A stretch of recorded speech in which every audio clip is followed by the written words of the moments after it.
How's it going, everybody? My name's John from Podbean and Podcasting Smarter. I'm going to be interviewing Nadav of RiversideFM. We're going to show you how you can use their platform to record high-quality video and audio content for your podcast. Stay tuned. Nadav, thank you so much for making the time to chat with us today. How's it going? Yeah, my pleasure. Yeah, it's going great. Calling in from Amsterdam, and thanks for having me. Of course, yeah. See, I'm over here in New Jersey, and I feel like every time we do these introductions, we're always saying where we're coming in from. How's the weather over there in Amsterdam? I think it's the second most question during the pandemic. The first one is, are you seeing my screen when you're screen sharing? This is the second one. So the weather at the moment is actually very bad, and it's raining outside. But yeah, I'm mostly indoors anyway. There you go. Yeah, here it's a little bit of the opposite. We've been snowed in for X amount of time, so we've gotten a little bit of warmth right now. The sun's out, but then all of a sudden my neighbor's like, oh, guess what? It's going to snow in the next few days, so right. Whatever works, you know? Exactly.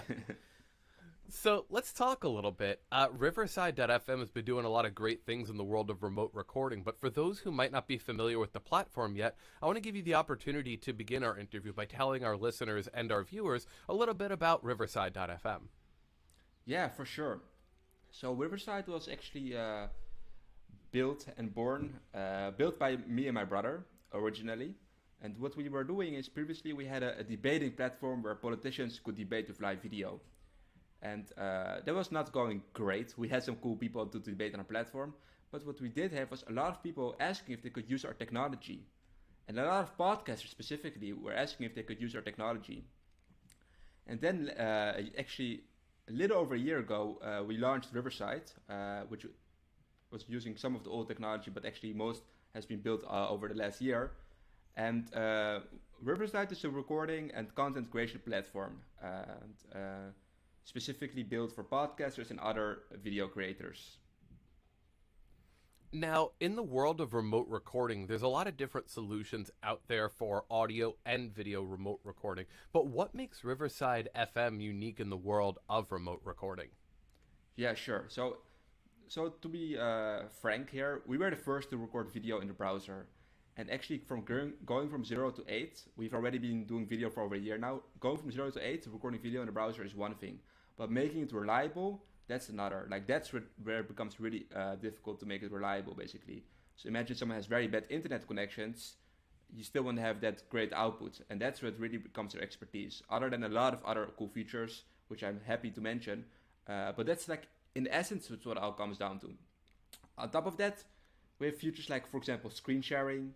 You can record up to 8 people. We record up to 4K video resolution, and we have a lot of cool things that we are actually just working on right now. Launched last week is a way to also not only record but also actually make from beginning to start the whole podcast. So also the editing you can do now on Riverside as well.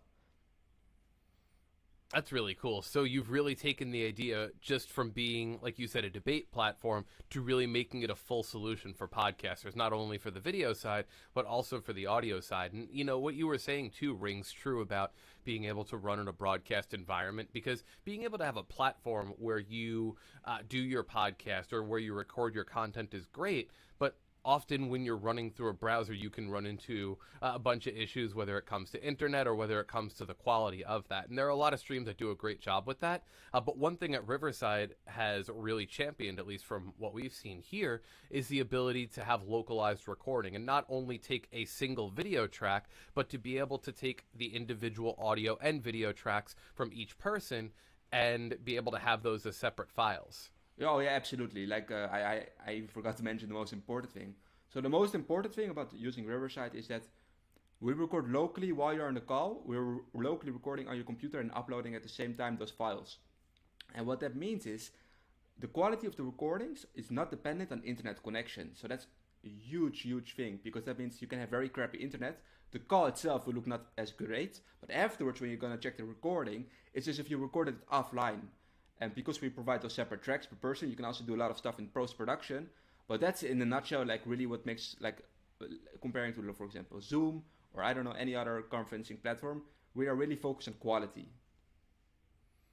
And I think that's the real big difference, like you said, between you and a lot of the other platforms. All of them have a lot of great quality, but the ability for you to make that small change of, you know what, we're going to pull the local recordings of each user and each host and each participant and give you the ability in post-production to create the experience, audio and visual that you want, that can't be understated. Now, when you talk about your platform, because you add the element of video recording as well, how important can video podcasting be towards growing one's audience? You know, we as a podcasting company and as podcasters in general often think about audio being one of the biggest solutions and often one of the biggest ways to digest that content. So we always push audio. Our live stream platform also is audio only. But how important have you found video to a podcaster for growing their audience in general?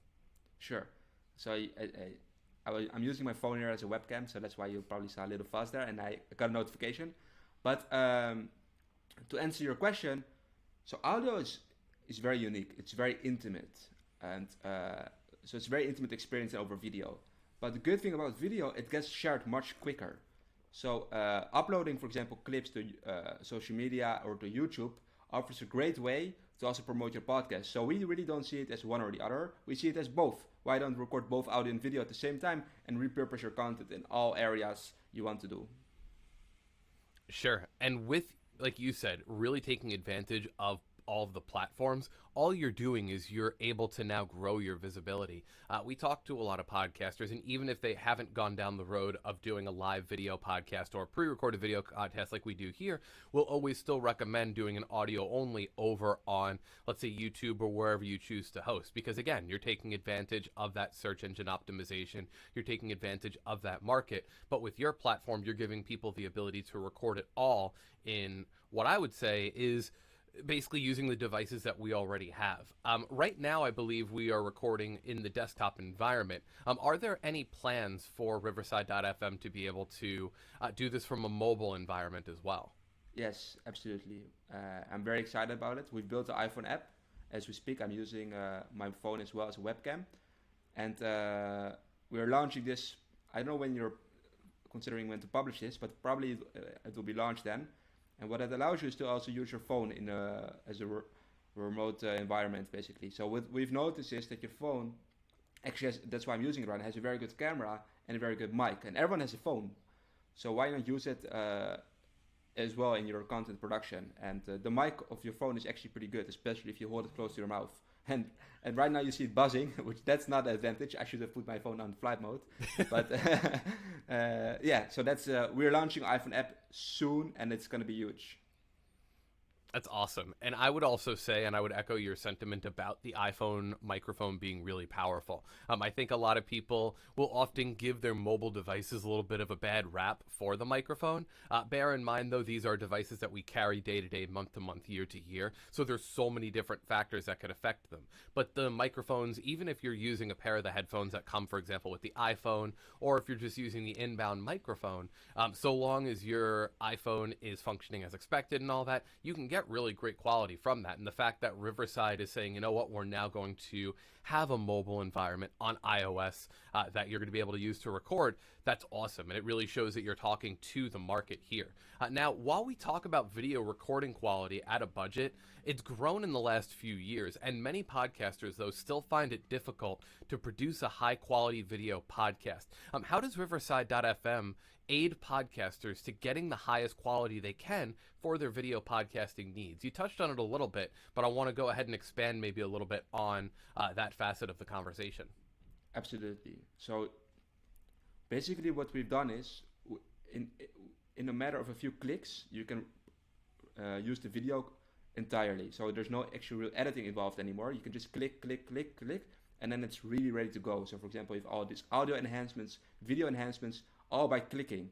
And so that's really our way of making it really easy to use that video, because that's actually something we've really noticed, that the video editing is a very tedious process and quite annoying still. And we really think with that editing that we've built in, we call it the Magic Composer, you can really easily produce that video and use it.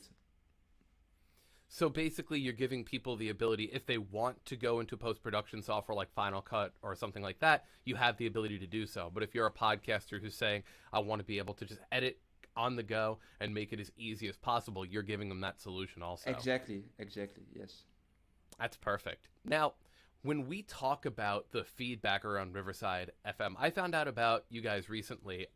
One of your coworkers reached out to me, and it's been a really great communication back and forth. But for me, I was using a lot of different software before Riverside, and there's different things out there in the market like we talk about. But what has the feedback been around Riverside FM's platform from your users? Yeah, no, it's been insane. Like the moment we launched, which was a year ago, we've seen really, really good feedback, and that really allowed us to grow fast. So we've got people like Hillary Clinton. I'm not politically making any.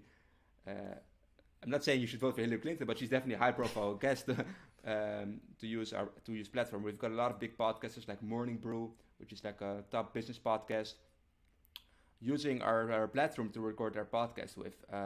So the response has really been, wow, where has it been like throughout the whole pandemic when they find out about our platform? And yeah, that's really, I really feel lucky to empower those podcasters to create that content. And I think it's an important point to talk about, too, that a lot of these different companies that might have this visibility, like you said, like a Hillary Clinton or like Morning Brew, we think of them as they are basically in the public eye as high as possible, right? But you wonder what kind of tools they use. You wonder how they're able to get this quality. You wonder how they're able to deliver this content. The one thing I always like to note is that the same software that you and I are using now, the same software that a podcaster might be able to use when, you know, they're starting up their podcast and they're thinking, how am I going to record this content, is the same thing that's being used by these popular figures. So I think that's important too. Yeah. No, for sure. For like a company like Disney and Marvel, those are like companies that really, really care about audio quality and video quality. So, and you can like use Riverside this for relatively cheap and get the same results as they are getting without. So this is really our mission, and this touches the point like we are really big believers of basically allowing someone at home to look as if they're recording in a $1 million studio. So, like I said, I'm using my phone now as a webcam. I'm using a $100 mic. You can get even cheaper or even more expensive, but actually the audio and video quality is already looking really, really good. You can always decide to go higher in gear, but with a rather small budget, you can already get great sounding and looking content. Absolutely. And there's usually those small little hacks, too, that we talk about, right? Like you said, you can get a Newman U87. You can spend $3,500 on a microphone. You can have a robust studio. But really, it's a matter of how you leverage the tools that you have. We talked about iPhones, things that a lot of us already have on us. I always bring up the Apple EarPods, the ones that come with the device, because we've done tests with them here at Podbean for a lot of things, and the quality is great. So like you said, you're now giving people another tool that's, number one, it's cost effective. Number two, it's giving you such powerful tool sets that can't be understated. So you can go ahead and blow a couple grand if you want, and you'll get good quality, but you can also do the great quality work that you're looking to do with all of these tools. Exactly. Even if you just wear headphones on the Riverside, because we're not compressing the audio is going to sound really, really good. Even if you're using your internal microphone on your laptop. Of course, you can always buy external mic, but just using your internal mic from your computer already, you can really get great quality. Now, actually, you brought up something I do want to highlight real quick, too. When I logged on to Riverside here as the host, it asked me, did I have a pair of headphones or did I not have a pair of headphones? Can you highlight a little bit of what the difference would be if I was using a pair of headphones as opposed to not through the platform? Sure. So companies like Zoom or Google Meet or any other company, what they are doing is by default, they're compressing the audio so there's no echo. And what we do is by default, we leave everything off, all the compressions, noise cancellation, echo cancellation.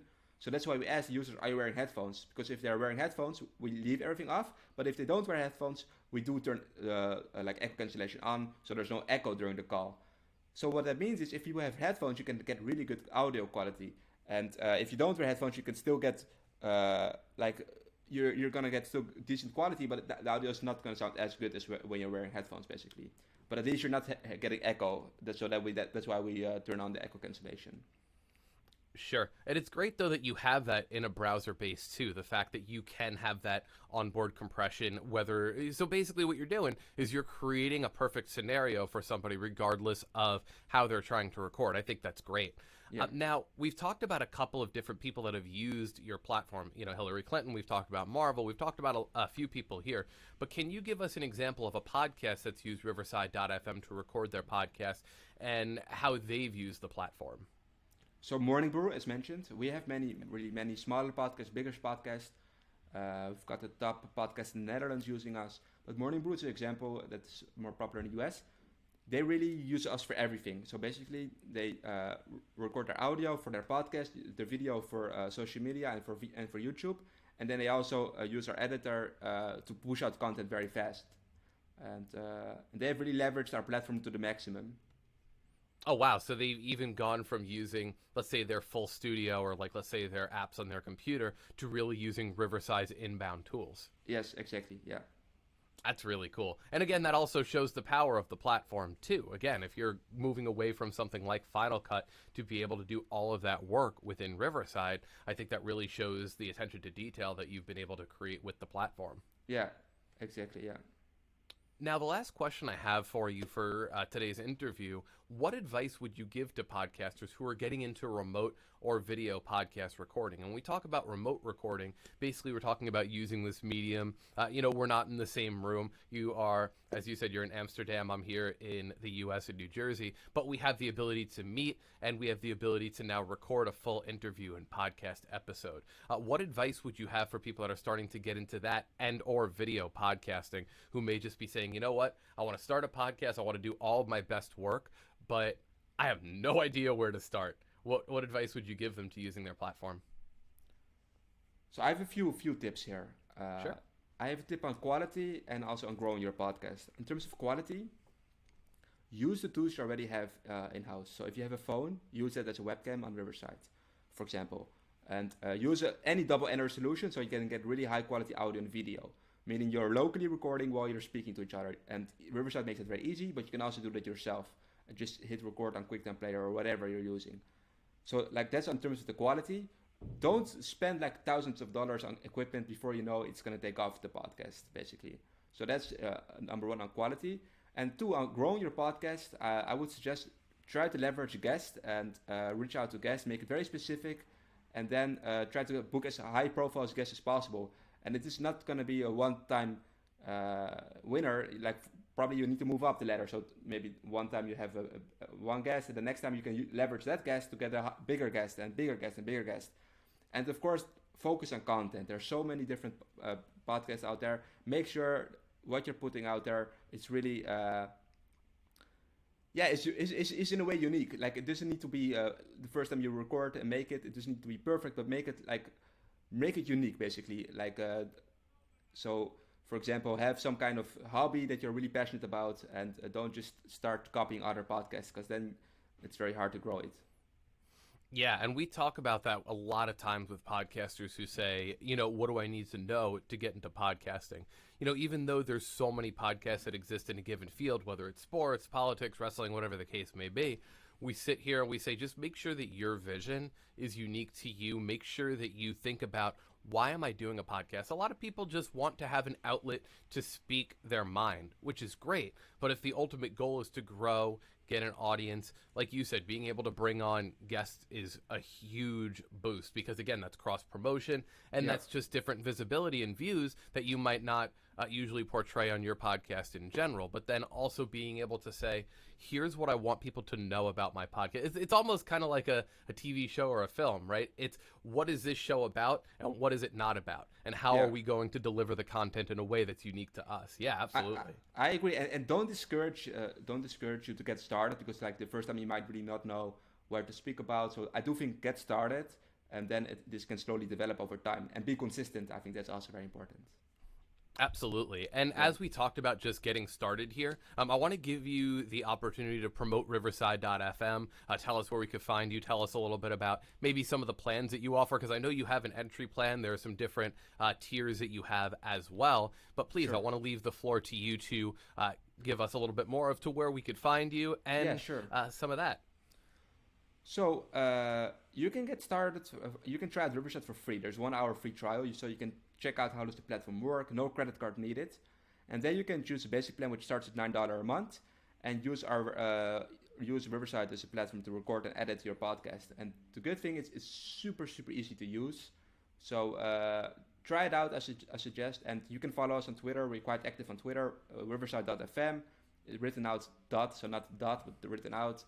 And yeah, I'm looking forward to hearing the feedback. If there's anything I can help with, you can also reach out to me personally. I'm Nadav Keyson on Twitter, so feel free to reach out. Perfect. And we'll put all of that in the description here as well, on all the different podcasting platforms and on YouTube. Nadav, thank you so much for making the time. I can't appreciate it. Coming all the way from over there in Amsterdam. Thank you so much for chatting with us today. Thanks for having me, John.